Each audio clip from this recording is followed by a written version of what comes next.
a lot of people claim that everything that I said so far might not even be true about Frank Lucas. I'll give you a few examples of that. There's a book called Harlem Godfather, which is by Mamie Johnson, the wife of Bumpy Johnson, and she claims that, you know, the story that Frank tells pertaining to Bumpy, you know, those relations weren't so true. That Bumpy looked at Frank, you know, as no more than a, you know, occasional coat carrier. So that's an interesting point when you look at the Frank Lucas story, and see, you know, if you don't know if it's a myth or not, you know, if you look at other people around him and their stories, it kind of adds up, you know, to being a false story. And, you know, going forward with the Mamie Johnson link to Frank Lucas, she said that he actually was claiming the life of another Bumpy Johnson lieutenant named Flash Hayes. And Flash Hayes was Bumpy's right-hand man who really lived the life that Frank claimed under Bumpy.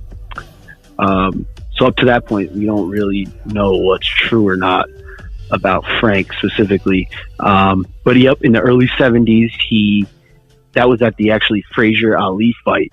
Mm-hmm. He claims that at that fight he was trying to, you know, make an example of the other drug bosses who were kind of talking shit to him at a previous fight in Atlanta, saying, "Oh, you New York boys are supposed to dress this and that." He was underdressed, I guess. So he said, "All right, I'll show you." He claimed that he spent $125K on a never before seen, you know, chinchilla drop coat with the hat to match. So that was really, like you said, that put him on the scene.